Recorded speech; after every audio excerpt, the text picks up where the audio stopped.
High साथीहरू नमस्ते। तपाईहरु पनि म जस्तै परेशान हुनुभएको छ भने पीआरबीटी कोड हटाउनको लागि यो भिडियो चाहिँ तपाईहरुको लागि हो।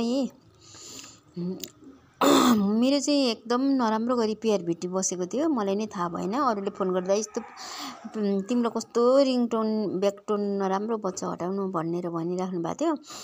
अनि मैले चाहिँ के गर्दाखेरि पनि भएन, के गर्दा पनि भएन। अनि बल्ल एनसीएल अफिसमा गएर चाहिँ सोधे हो। अनि चाहिँ यस्तो गर्नुहोस् अनि त्यसपछि तपाईको अब पीआरबीटी कोड हट्छ भन्नुभयो। त्यसपछि मैले एनसीएल आफ्नो त्यो फोन गर्ने ठाउँ हुन्छ नि त, त्यसलाई ओपन गर्नुहोस्। त्यसपछि चाहिँ तपाईले आर टाइप गरेर अनि 17211 मा सेन्ड गर्नुहोस् कि त्यसपछि तपाईको पीआरबीटी कोड आफै हटेर जान्छ।